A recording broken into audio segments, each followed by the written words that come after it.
ఇదే గత 5 ఏళ్ళ వైఎస్ఆర్ కాంగ్రెస్ పార్టీ తరఫున కూడా ధనాభార్య మంజులానే గెలిచింది. కానీ మంజులాడే పార్టీ మీటింగ్లో పాల్గొంది, కానీ ఈ విధంగా చేయలే. అంటే నాగయ్య వ్యక్తి ఒక అధికార దావం మీద ఆశపడుతున్నాడు. ఆయన ఒక ఎంప్లాయీ అండి, ఎట్లా వస్తారండి చెప్పండి, ఎట్లా వస్తారు చెప్పండి? ఆయన ఏమన్నా ఒక అధికార పార్టీ నాయకుడా, ఒక సర్పంచ్, ఆయన భార్య సర్పంచ్ అండి. ఆమె వచ్చి మాట్లాడమనండి, ఏం పని ఉంటుందండి? సర్పంచ్ భర్తకి ఆఫీసులో రావడము, ఏసీ రూమ్లో చైర్లు వేసుకొని కూర్చోవడము. ఈరోజు చెప్పానండి ఈవో గారికి, లైట్లు ఏమున్నాయో ఆఫీస్లో పెట్టాడు. వాళ్ళ ఇంట్లో లైట్, వాళ్ళ ఇంట్లో సర్వర్లుగా పనిచేసేవాళ్ళు. ఈరోజు అంటున్నారు అంతా ఎస్సీలు మీరు దూషించారు. ఎస్సీలు ఇంట్లో వాళ్ళ ఇంట్లో పని మనుషులుగా పెట్టుకున్నాడు. మేమేమన్నా పని మనుషులుగా పెట్టుకున్నామా? మేమేమైనా దూషిస్తున్నామా? మేము ఒక లైట్ అయిందని కానీ దానికి ఇంత రాజధాని చేసి చేస్తున్నాం. మేము ఇదే కలెక్టర్కి కంప్లైంట్ చేస్తున్నాం.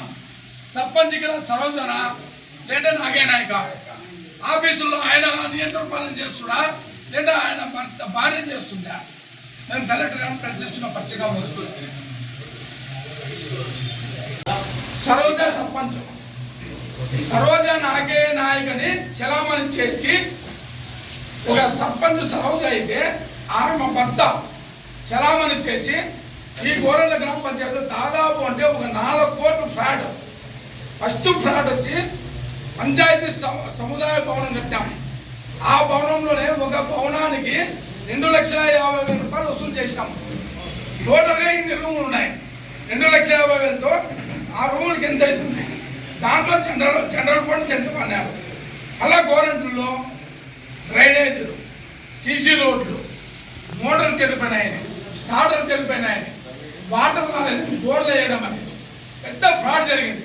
ఈ ఫ్రాడ్కి ముఖ్య కారణము గవర్నమెంట్ ఉందని చెప్పి శంకరనారాయణ మంత్రిగా, మంత్రి పదవి పోయినాక ఎమ్మెల్యేగా మొత్తం సరోజా నాగేనాయక్కి ఆయన అన్నదానం ఉన్నాయని చెప్పి బోర్డులో ఎవరు చలామణి లేదు. ఉప సర్పంచ్ సంబంధం లేదు, పంచాయతీ బోర్డు సంబంధం లేదు, వార్డు నెంబర్గా ఉన్న వీళ్ళు సంబంధం లేదు, ఎవరు సంబంధం లేదు. ఒక సర్పంచ్గా ఆయన నుంచి మీటింగ్ పెట్టాలా? ఏ రోజైనా మీ పత్రికా విలేకరులకి తెలిసి సర్పంచ్ సరోజ మీటింగ్ పెట్టిందా? మీరే చెప్పండి విలేకరులు. ఆయన నాగేనాయక్ అనే వ్యక్తి ఒక టీచర్, అది వాలంటీర్ రిటైర్డ్ తీసుకోవడం తెలియదు, లేక రాజీనామా ఇచ్చినట్టు తెలియదు. నియంత్రణ పాలైపోయింది గవర్నమెంట్లో. ఒకప్పుడు నిమ్మలకి ఇష్టప మంత్రిగా ఉన్నప్పుడు వాళ్ళ వదిన ఉందా నిర్మలమ్మ అని సర్పంచ్గా.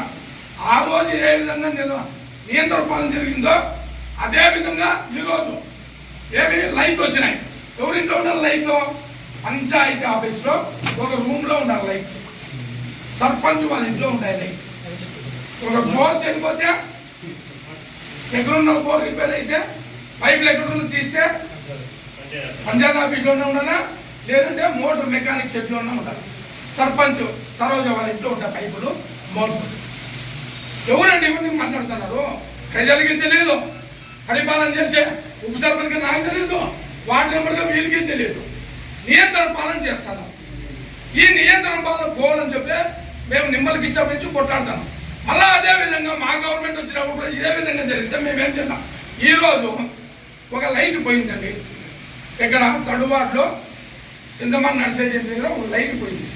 అక్కడ లైట్ పోయింటే అక్కడ లైట్ వేయడానికి మేము పంచాయతీ ఆఫీస్లో ఒక టెంపరవరీగా పెట్టుకున్నాం.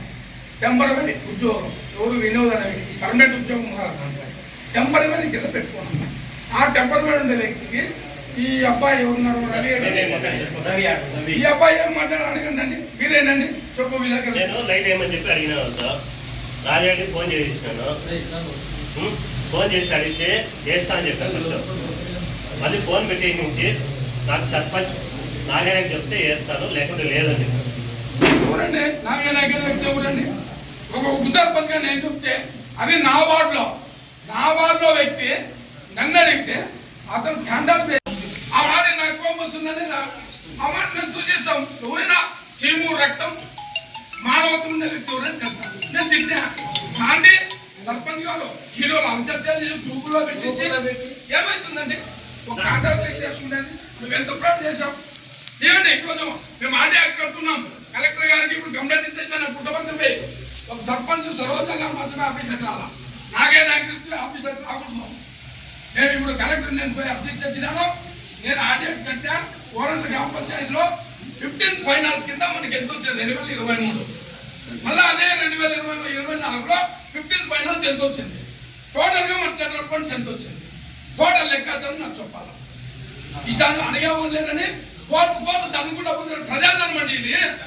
ఎవరు ఇంటిని తేలా, నాగేనాయుడు ఇంటిని తేలా, రాజాడి ఇంటిని తేలా, జగన్మోహన్ గారి ఇంటిని తేలా. మొత్తం ఈ రోజు అండి సంత నిలిచిపోయిందండి. ఈ రోజు సంత నిలిచిపోయిందండి. సంత మార్చిలో ఏడాది జరగాల, మార్చిలో ఏడాది జరగల కోడ్ ఉందని. దీన్ని ఎవరు వసూలు చేయాలండి? పంచాయతీ సిబ్బంది వసూలు చేయాలి. పోయిన సంతలో నాగేనాయకు మనుషులు పెట్టి వసూలు చేయించిన 1,00,000 రూపాయలు వసూలు అంటే 50,000 లెక్క చూపించిన.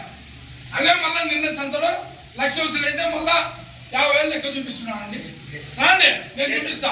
1,00,000 రూపాయలు ఎంత వసూలు కాదో మీరు పత్రికా విలేకరులు అంతా నా ఇంటికి రండి. నేను వచ్చే సంతలో 1,00,000 రూపాయలు వసూలు చేసి చూపిస్తాను. ఈ విధంగా ఫ్రాడ్ జరుగుతుంటే, ప్రజలకు అన్యాయం జరుగుతుంటే ಯಾವ పార్టీలో నేను కొట్టాడము? నేను ప్రజల పక్క పోరాడు మనిషి, నాకు పార్టీతో పనిలే. నేను ఒక వైఎస్ఆర్ కాంగ్రెస్ పార్టీ లీడర్, ఉప సర్పంచ్. అన్నీ మాట్లాడి ఏకీభవిస్తే మేము ఇట్లాంటివన్నీ క్షమించే ప్రసక్తి లేదు. ప్రజల పక్కన పోరాడతాం. మేము నాయకులకి పార్టీలకి మా విలువలేము. ప్రజల పక్క పోరాడే వ్యక్తి రాజారెడ్డి.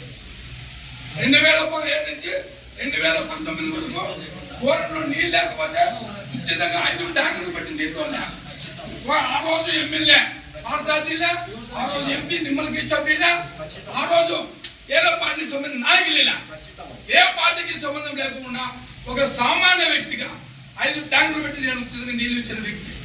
నిన్న ముందు వచ్చినావు, ఇచ్చి రిజర్వేషన్ అయింది, ఒక ఉపాధ్యాయుడు అని చెప్పి ఎంతో గౌరవంగా ఉంటాను. నేను సంబంధం చేస్తే నువ్వు ప్రజాధనం తోసుకుంటా అంటే మాట్లాడడం ఎవరు లేరా? 4 కోట్లు ఫ్రాడ్ జరిగిందండి.